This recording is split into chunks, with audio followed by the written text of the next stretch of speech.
600 limousines as his official car.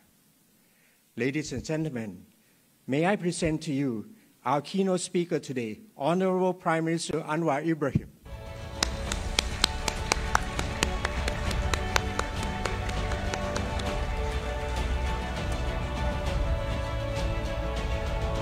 Terima kasih.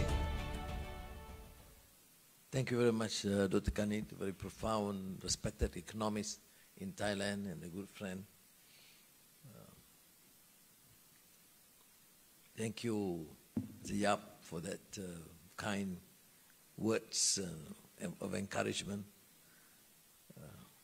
Dr. Tanon, who has been a dear friend for a long time and very passionate about economic development not only in Thailand, but also in Malaysia. And there's so many friends here. If I start mentioning, they'll miss a few. Kun Pairoj is here. Can't see too clearly, but good. And I'm, of course, very touched by the sentiments expressed. And in the short period, in this 1 or 2 days, I've seen so much, friendship and cordiality that would hopefully translate into a stronger, meaningful, bilateral exchanges, and not only in trade, investments, but also in cultural field. Well, I'm a bit sentimental. I mean, in a way that, to me, diplomatic encounters, countries, or even in politics and governance, is about humanity and compassion. So if we talk about ASEAN in its future, it's about the people of ASEAN, the 500 million, not the Prime Minister, the presidents. It's about how we craft a new agenda for the future that will be able to alleviate from the problems of the poor, poor governance in some areas, and put ASEAN into new heights. I must not neglect the fact that I have very prominent colleagues here.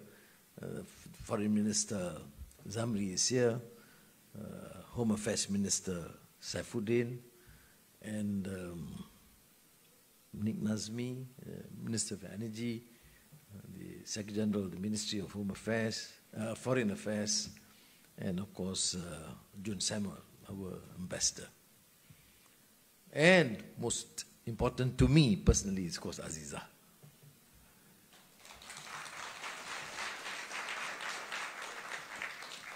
Now, about bilateral relations, before I touch on ASEAN and the future of ASEAN, Tanong put it cogently and lucidly that the potential of trade, investments, and bilateral relations has not been fully harnessed. And it's quite concerning.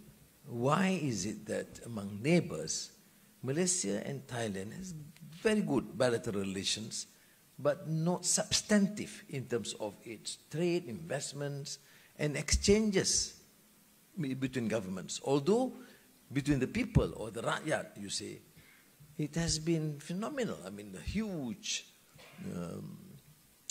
exchanges, and of course at the border, but also in terms of tourism. And I was pleased that yesterday in our meetings, and knowing leaders like Prime Minister General Prayut, Deputy Prime Minister General Prawit, and Deputy Prime Minister Anutin, among others, I've seen that commitment and eagerness.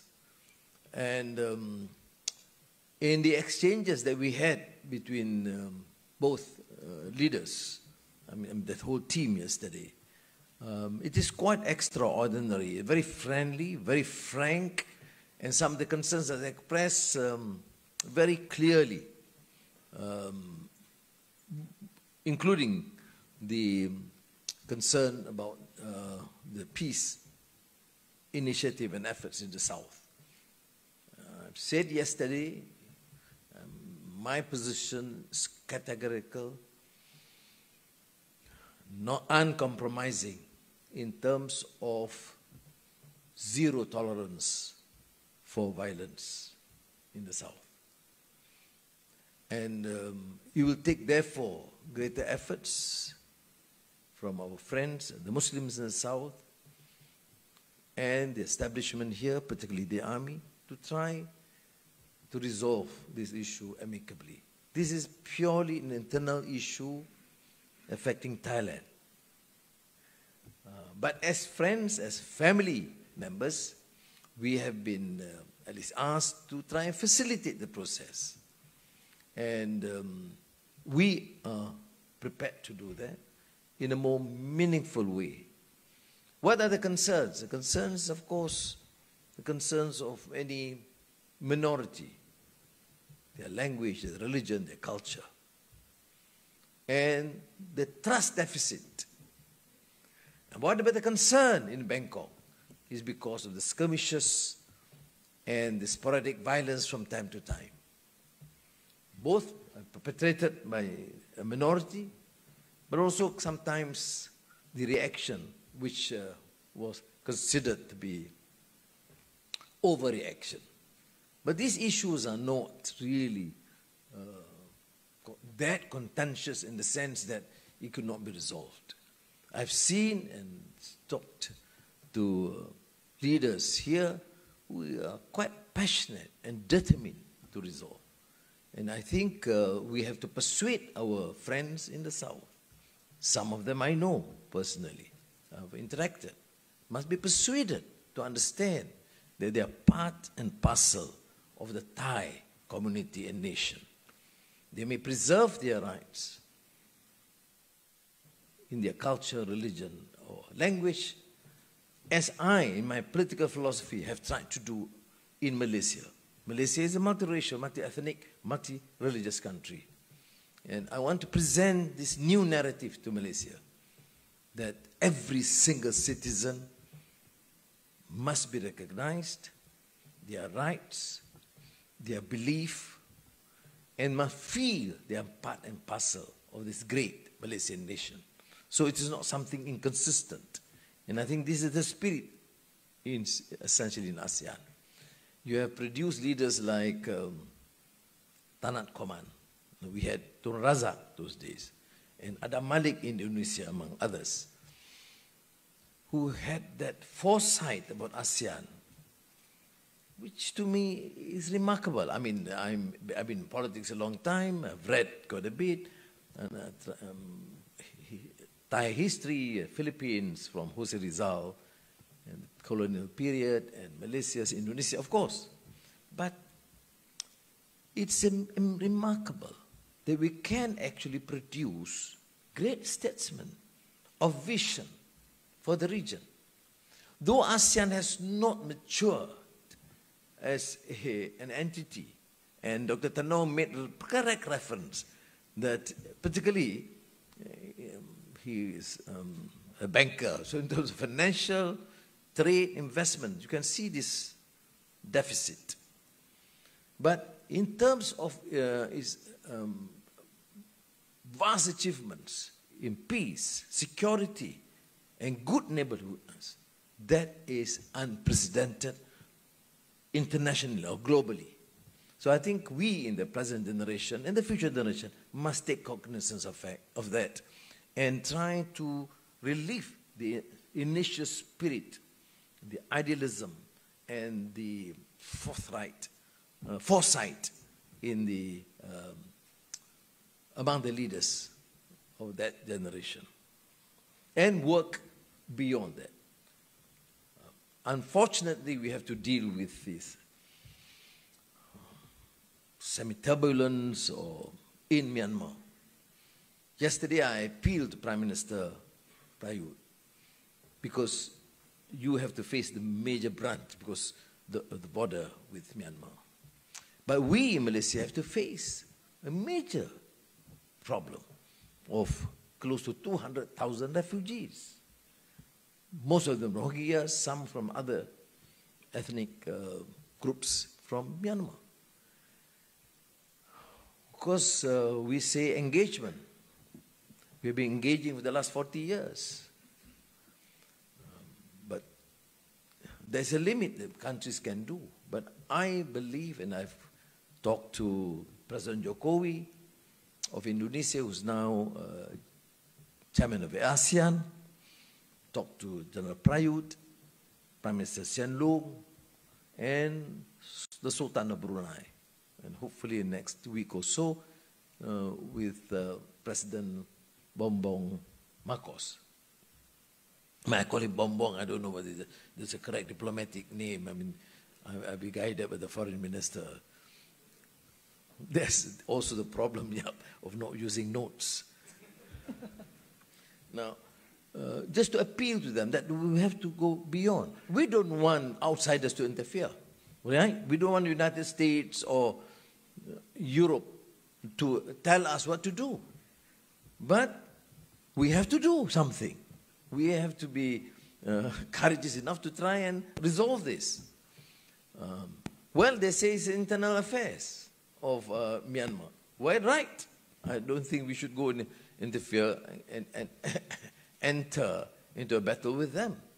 But it's affecting us. It's affecting Thailand, huge number of refugees, affecting Bangladesh, who's struggling to uplift the economy, and Malaysia, which has the largest number of refugees from Myanmar. I'm junior in the game, among the leaders of ASEAN, in terms of responsibility and not age, and experience. And I have, of course, appealed to them and would seek their wisdom and guidance in trying to resolve this. But this is, of course, a negative sign. Block in the whole ASEAN move in dealing with the future. We are stuck with the past. We're stuck with the issue of atrocities. We're stuck about the issue of discrimination and intolerance and gross injustice. And having said that, we should still go beyond. And this is what I believe ASEAN leaders must reflect upon in this year and the years ahead. I've said there were initiatives. I remember Kun Supachai from Thailand, a good colleague who was so determined to make sure he pushed ahead the trade agenda amongst the ASEAN nations. I think finally he was quite frustrated. Finally he went to WTO and did reasonably well there. And he had that foresight, as I said, to say, yes, we inherit a phenomenal success in ASEAN collaboration. But we must go beyond.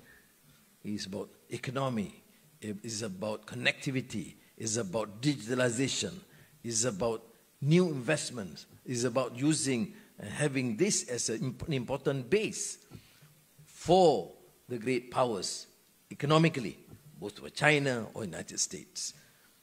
It is unfortunate that we have to grapple with the problem of tensions between China and United States. Very little we can do, other than making sure that we remain fiercely independent whilst engaging well with China and the United States and benefiting in terms of new investments, new facility, which would positively affect the vast majority of our people.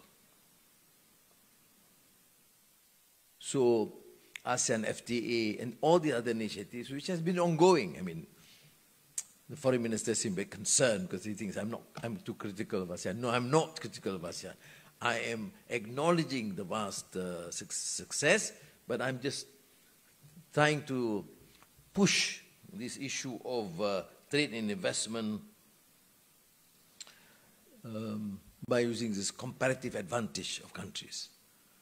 Those days we compete against each other. If there's a country producing cars in Thailand, then Malaysia car and Indonesian car, and we compete with each other.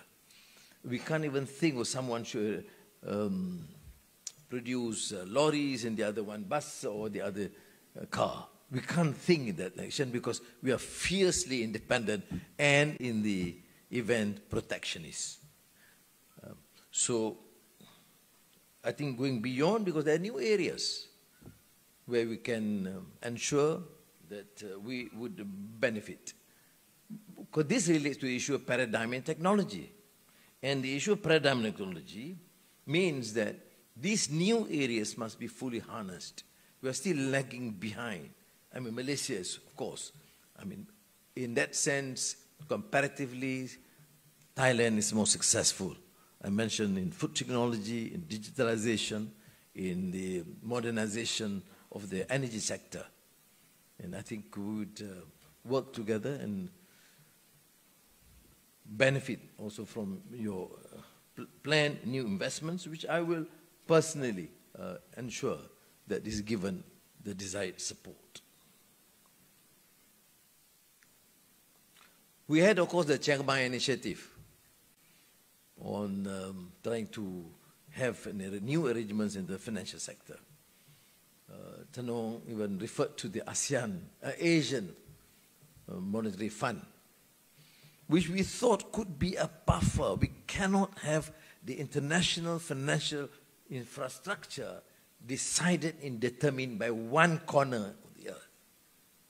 We will have to work with them, but we should have our own domestic, regional, and Asian strength. Not to necessarily compete, but only to have like a buffer zone. And from those of us who had some experience dealing with it, it would help immensely. And every time there is a sign of problem brewing, even those days, we immediately have a session and start politely cautioning each other. When we look at the balance of payments, we look of, for example, the issue of the fall of the currency. I mean, issues like that, immediately our friends must be alerted and sometimes cautioned. Because sometimes you are also faced by your own internal domestic pressures and politics. Those days, of course, we are ruled by somewhat authoritarian leaders. And the finance ministry, of course, the most unpopular in the cabinet. That's the reason why temporarily I'm holding the finance portfolio. so that my colleagues will not be too rough against the Minister of Finance because the Prime Minister was there. But notwithstanding what I have said, the proposal, the ASEAN +3, which is somewhat related to the initial proposal on the Asian Monetary Fund. It should be revised in the context and the demands and the dictates of the period, which it should include Japan, China, South Korea, or if they would like to include Australia, India. I have no strong views on that. I will have to respect and build a consensus among ASEAN.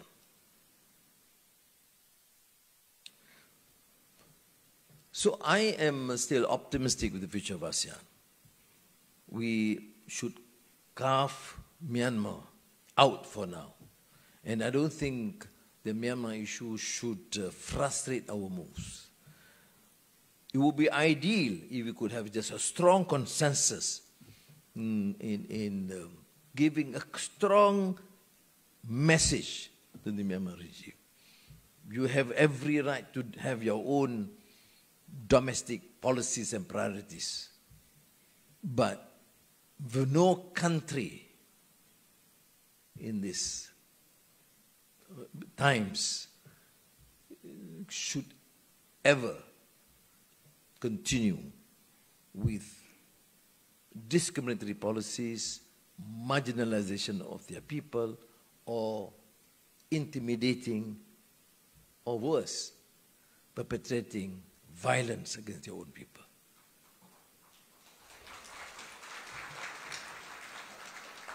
So hopefully that position has been taken. To be fair, ASEAN has, although in the diplomatic nuances, have repeatedly stated this position, but to no avail. But ASEAN is also mindful that they don't want other regions to be dictating.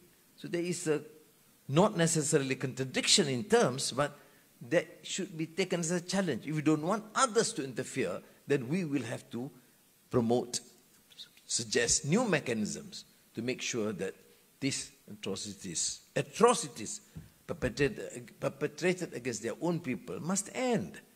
I mean, first, we don't tolerate them. Secondly, the repercussions is affecting the whole of ASEAN.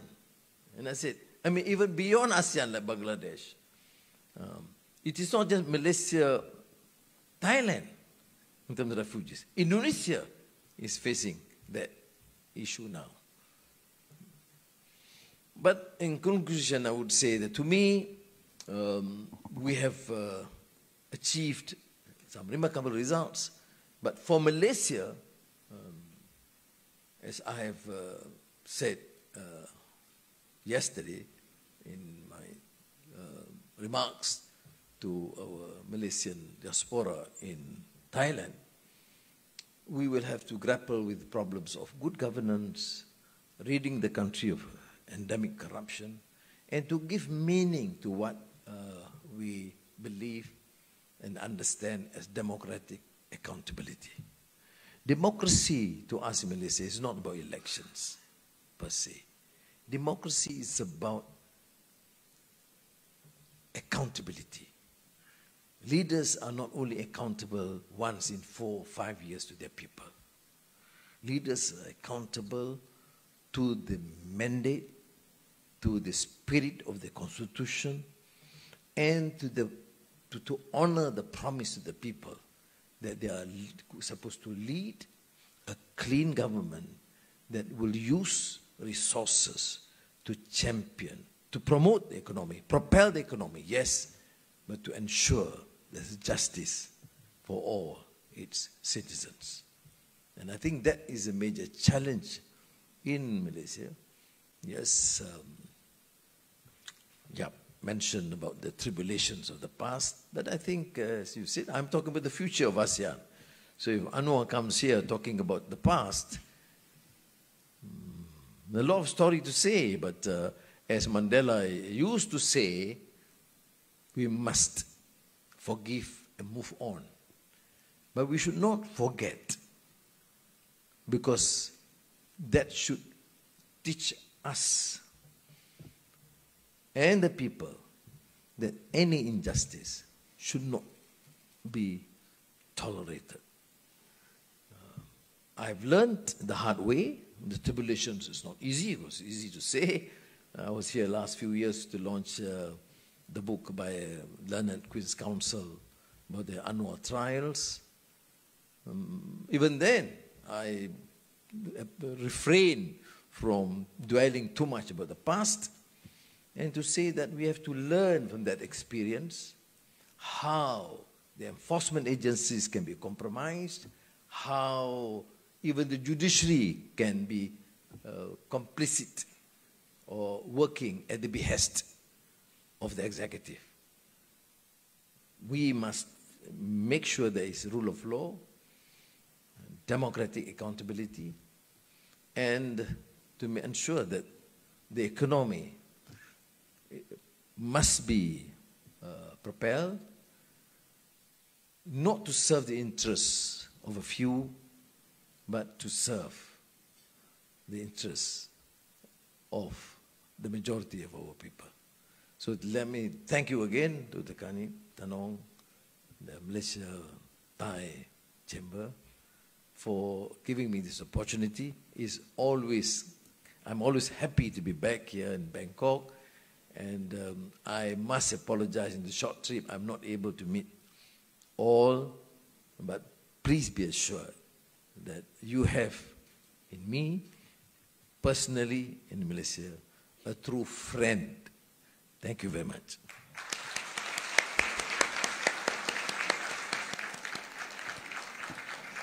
Thank you very much, Prime Minister Anwar Ibrahim. Thank you very much for sharing with us your experience and perspective on numerous issues, ranging from Thai-Malaysia relationship, how we should foster better relations and improve trade and investments, and all the way to ASEAN, reminding us to still be optimistic and yet having a very clear standpoint about what to do with Myanmar.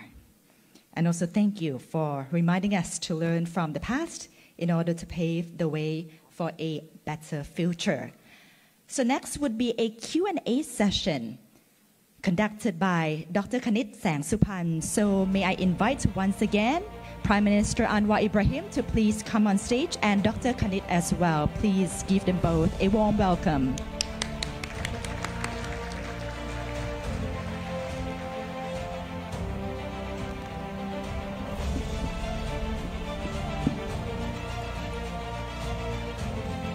Thank you very much, Excellency, for the great speech we have. This is the first time we see your view, we see your opinion on ASEAN, and it's a very great one. I believe we are setting the new tones. As I said, we're going to make another history. So the history is here today. Due to the time constraint, we lag behind by 20 minutes. The organizer has requested the questions from the repute key business persons from Thailand and Malaysia combined, also some of the press as well.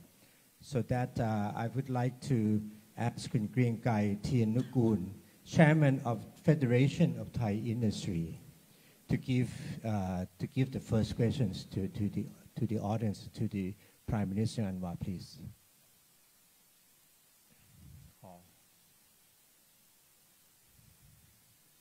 Thank you. Thank you. His Excellencies, Prime Minister Anwar Ibrahim, allow me to ask you. I kept warning our members of the federations of the Thai industry about the global geopolitical challenges. So I think that they would affect us a lot. How do you think that ASEAN can help mitigate the risks to the business in Thailand and in Malaysia? Thank you. Well, a short response. If you talk about the problematique, as the French say, the problem, you have Ukraine, Russia, you have now the earthquake in Turkey and Syria, and you have what is called the calamity in post-normal times, massive migration, spontaneous and simultaneous, the problems. Yes. You have this close to our region, China, Russia, United States, tension, other than Ukraine, Russia. Well, there are problems. But there are problems that we are not in the position to help resolve. But as you know, as a businessman, that we can look forward positively and use to our advantage as long as we remain peaceful and a responsible governance. I mean, after all, Thailand, in a small way Malaysia, Vietnam, has benefited immensely from the so-called tension between China and United States. So I think we should move in that direction. In the field of, for example, digitalization and the new services, there are areas abound that we could finally utilize to our advantage. I would say, I mean, you know, after That's probably what I learned after being in imprisonment for too long. That you always look forward and to the bright things. There are 90 blocks there. You choose the 10 blocks available. And of course, a good businessman is also a good politician in that sense, although in different fields. Please, businessmen shouldn't enter politics too much. It'll be confusing to us.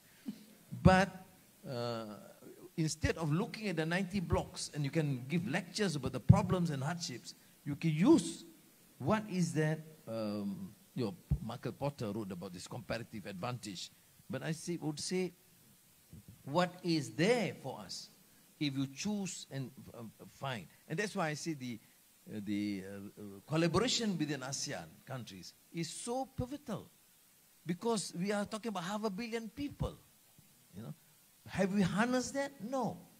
Have you looked at the possibility of increasing bilateral trade and regional trade, intra-ASEAN and bilateral, Malaysia, Thailand? No, because we assume that the ground is greener elsewhere, and I think that is a mistake. So the courage of business leaders, as also political leaders, is to be prepared to have this meaningful paradigm shift.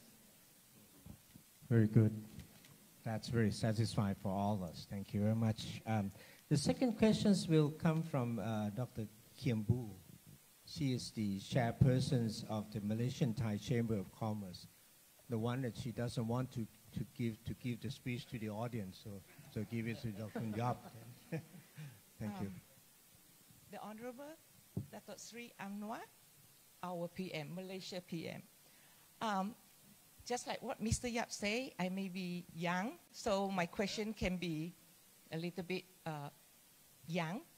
I have a question that I think when we talk about ASEAN, how will Malaysia or even ASEAN protect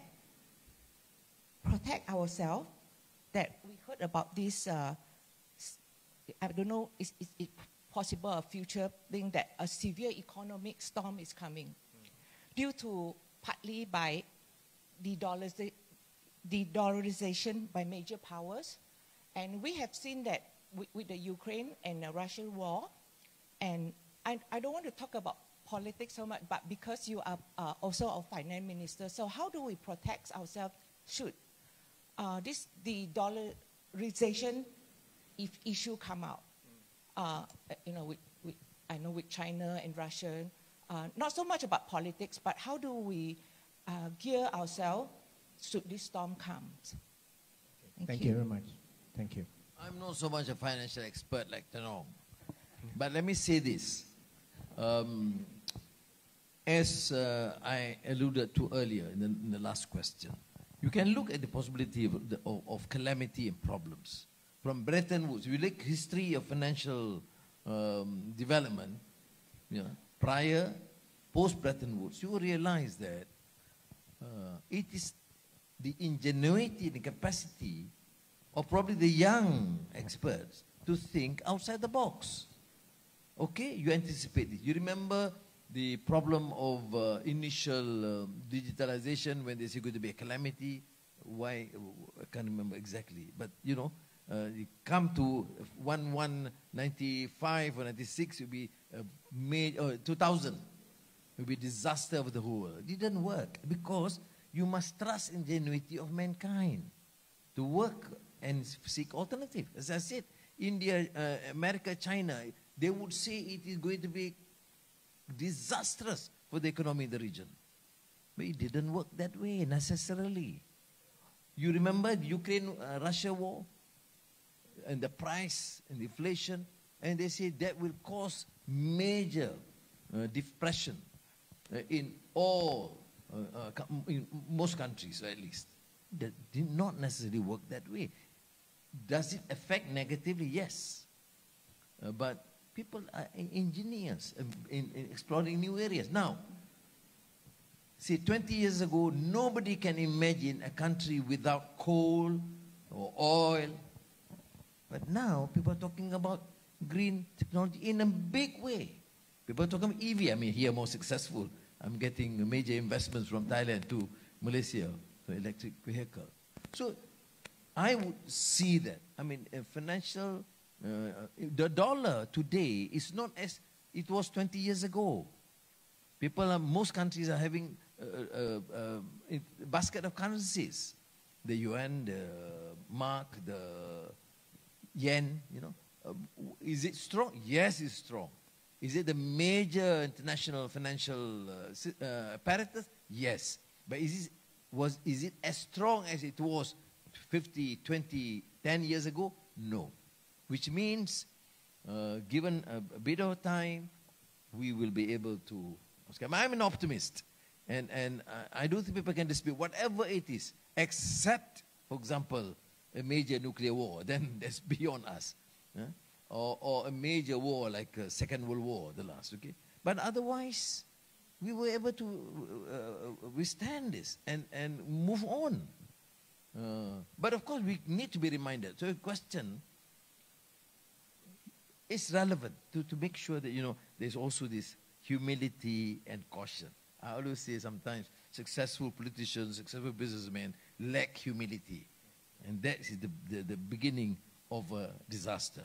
You always be humble in the sense that you have to learn new ideas, you have to learn from the rest, and you have to anticipate the difficulties or the worst case scenario. But it need not necessarily lead you to be that pessimistic. Thank you very much. It's the political for the mankind so far. The next question I would like to draw down to Thai Malaysia a little bit. We have Kun Wetin Chok Watana. Kun Wetin Chok Watana, he is the chairman of the Federal Thai Industry, but he is the one who is responsible for the trade between Thai and Malaysia at the border. Could you please raise your questions at this point? Mr. Prime Minister, I'm Vice Chairman of the Federation of Thai Industry, not Chairman. Okay. Sorry. Chairman is here. Sorry, that's my mistake. Mr. Prime Minister, narrow down from ASEAN to Malaysia and Thailand, our border trade is huge and it's growing. Our SME trade among each other, and we need a seamless logistics, custom procedure. One small issue, Excellency. The road connecting between the new Sadao custom house in Thailand, which completed more than 5 years ago, just less than 1 kilometer. If we could connect it to the current Bukit Kayu Hitam ICQs in Malaysia, it will enhance our border trade. It will be very beneficial. The goods could come on one checkpoint and the passenger could travel on the other checkpoint. So this is not a question, this is just want to address this to Excellency. If you have time to push it, it will be very beneficial to our both country. Thank you. Thank you very much. Thank you. Just a short response on the first, the Bukit Kayu Hitam Sadao, that is done. We have already agreed and that's moving. And also there's a mainland port in Perlis, which would help facilitate the approvals. And that's almost due to be completed by the end of the year. But the Sadao, Bukit Kayu Hitam, that will be done. That has been approved by the Minister of Finance. But what has not been approved is on the East Coast, on the Sungai Golok side, because it's a bit too expensive. And right now we don't have the funds to do it. But I think Ali, we can resolve on this West Coast first. See? Thank you very much. Thank you. We turn into the questions we explore from the media. We have the questions from Mr. Bang Nakarin from Bangkok Biz News. So I think the questions is about the special economic zone that we might be will cover your questions as well. ขออนุญาตถามเป็นภาษาไทยนะครับ Please, I will do the translation. Don't worry. Yes.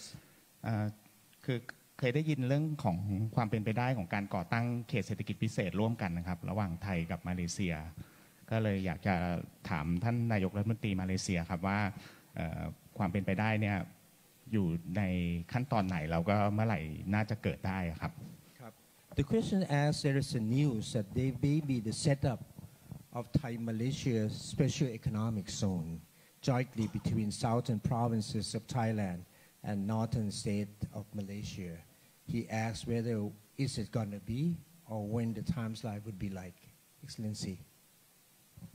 In my discussions with the Thai government led by Prime Minister General Prayut, there's an idea of reviving the triangle, northern states of Malaya, which includes Kedah, Perlis, Penang, even some parts Kelantan, Terengganu, and the north or southern tip of Sumatra, close to this region. So this was initiated as far back as during Prime Minister Chuan Lik Pai, which was moving, but then because of the economic change problems and issues, it been forestalled. One of the ideas, of course, somewhat a free economic zone. Most of us don't think that is a priority, but you can facilitate the exchanges, connectivity. That should be a priority for now, and we will see whether the economic zone idea can be seriously considered. There's another advantage, added advantage, Once you do that, then you have positive development, more aggressive in many ways in this region. And it would help also resolve the problem of what is perceived as underdevelopment in the south. That may be, causing some sort of frustrations among some communities there.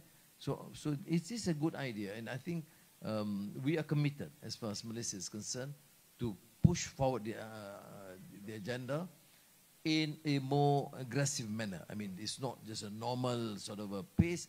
It will not work. So some of the issues that we have agreed upon, including the new infrastructure, that will be done very speedily. Thank you very much. It's quite clear now. I think the last question, we run out of time, is the questions we review from many medias, especially in economic media. So we have the representative from Thai Rat, Kun Amonrat Jarun Smith. So we asked about the relationship, the economic relationship between Thai and Malaysia. What would be the futures? Thank you. Kun Amonrat is there. Please. กับเรียนท่านนายกรัฐมนตรีอันวานะคะที่ผ่านมาในอดีตเนี่ยเคยมีความพยายามผลักดันที่จะให้เกิดความร่วมมือในการลงทุนโดยตรงนะคะระหว่างไทยแล้วก็มาเลเซียแต่ว่าช่วงหลังเนี่ยเหมือนกับว่าเรื่องเนี้ยถูกละเลยไปไม่ได้มีการถูกหยิบยกขึ้นมาอีกนะคะจากนี้ไปค่ะท่านนายกรัฐมนตรีมาเลเซียท่านมีความมุ่งมั่นจะให้เกิดการลงทุนตรงระหว่างไทยกับมาเลเซียต่อไปหรือเปล่าและก็เมื่อวานเย็นนี้ท่านได้พบกับนายกรัฐมนตรีของไทยท่านมีการหยิบยกเรื่องนี้ขึ้นมาด้วยหรือเปล่าคะขอบพระคุณค่ะ Thank you. Kun Amonrat asks, in the past there was attempt between the two governments to promote the quickening the foreign direct investment between Thailand and Malaysia for close economic tie as neighboring countries. She said it was fed out. Now, do Excellency Prime Minister has the policy and target for FDI between Thailand and Malaysia? And when you meet the Prime Minister of Thailand, did this issue raise up or any solution coming up so far? Thank you. Well, it was raised, by 2030, going to be $30 billion investments. Am I right, Foreign Minister? Yeah. I'm just checking with the Foreign Minister, get his facts right. He confirmed that. So, but is the pace fast enough? No. We did discuss this, and I would strongly urge and encourage more investment. The recent one on the EV is quite huge. I thank the Thai government also for helping to facilitate this. Enormous potential in many fields, in services, digital, and in technology, in energy sector, which we signed. That's quite huge. which has advanced. But as the Prime Minister said yesterday, it's not MOU but MODO, because sometimes. But from our energy board, he seems to be very committed, and they have agreed. So I think they are moving in a fast-track manner. And I've said yesterday to the Thai authorities that we will do fast-track. Everything is in order. No squandering of funds, no stealing, no unnecessary commissions. Then we can have it fast-track.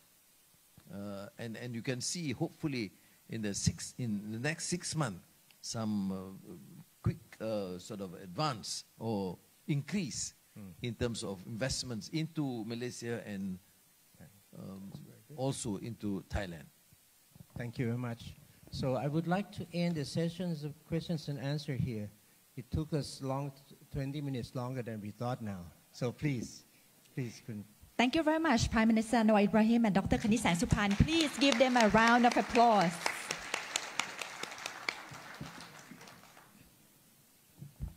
May I invite Prime Minister Anwar to please remain on stage for a photo session.